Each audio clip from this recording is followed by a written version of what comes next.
ஆளுநருக்கு எதிராக போராட்டம் நடத்த திமுகவினருக்கு விதிகளை மீறி அனுமதி அளித்ததற்கு எதிராக தொடரப்பட்ட வழக்கில் தமிழக அரசு பதிலளிக்க சென்னை உயர்நீதிமன்றம் உத்தரவு பிறப்பித்திருக்கிறது. அண்மை தகவலாக நாம் பார்த்துக் கொண்டிருக்கிறோம். அனுமதி அளித்த சென்னை மாநகர காவல் ஆணையருக்கு எதிராக நடவடிக்கை எடுக்க கோரி பாஜக சார்பில் மனு தாக்கல் செய்திருந்த நிலையில் தமிழக அரசு பதிலளிக்க சென்னை உயர்நீதிமன்றம் உத்தரவு பிறப்பித்திருக்கிறது. கூடுதல் விவரங்களை எமது தலைமை செய்தியாளர் சிவா வழங்க கேட்கலாம். வணக்கம் சிவா, இந்த வழக்கு குறித்தான கூடுதல் விவரங்கள். திவ்யா, ஆளுநருக்கு எதிராக போராட்டம் நடத்த திமுகவினருக்கு விதிகளை மீறி அனுமதி அளித்த சென்னை மாநகர காவல் ஆணையருக்கு எதிராக நடவடிக்கை எடுக்க கோரி பாஜக வழக்கறிஞர் தாக்கல் செய்த மனுவுக்கு தமிழக அரசு பதிலளிக்க சென்னை உயர்நீதிமன்றம் உத்தரவு பிறப்பித்திருக்கிறது.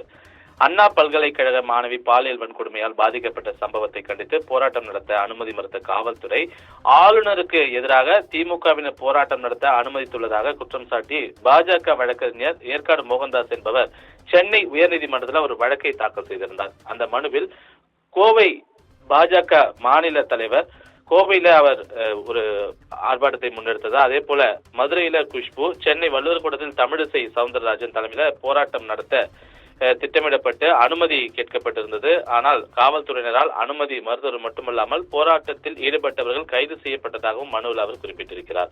ஜனவரி 6ஆம் தேதியிலிருந்து 21ஆம் தேதி வரை 15 நாட்களுக்கு சென்னையில் எந்த ஆர்ப்பாட்டமும் போராட்டமும் ஊர்வலமும் நடத்தக்கூடாது என காவல்துறை உத்தரவிட்டிருந்த நிலையில ஜனவரி 7ஆம் தேதி தமிழக ஆளுநர் RN ரவியை கண்டித்து போராட்டத்தில் ஈடுபட்ட திமுகவினருக்கு எதிராக காவல்துறை எந்த விதமான நடவடிக்கையும் எடுக்கவில்லை. ஆளுங்கட்சிக்கு ஆதரவாகவும் எதிர்கட்சிகளுக்கு எதிராகவும் செயல்படுவதன் மூலமாக காவல்துறை ஒருதலைபட்சமாகவே செயல்பட்டுள்ளது என்று அந்த மனுவில் அவர் குறிப்பிட்டிருக்கிறார். போராட்டங்களுக்கு 5 நாட்களுக்கு முன்பு விண்ணப்பிக்க வேண்டும் என்ற சென்னை மாநகர போலீஸ் சட்ட விதியை மீறி செயல்பட்ட சென்னை காவல் ஆணையர் உள்ளிட்டோருக்கு எதிராக நடவடிக்கை எடுக்கும்படி உள்துறை செயலாளருக்கும் DGPக்கும் உத்தரவிட வேண்டும் என்று அந்த மனுவில் அவர் கோரிக்கை வைத்திருந்தார். இந்த மனுவை விசாரித்த நீதிபதி வேல்முருகன் தமிழக அரசு, காவல்துறை ஆகியோர் 4 வாரங்களில் இந்த மனுவுக்கு பதிலளிக்க வேண்டும் என்று உத்தரவு பிறப்பித்து இந்த வழக்கின் மீதான விசாரணையை ஒத்திவைத்திருக்கின்றார். திவ்யா.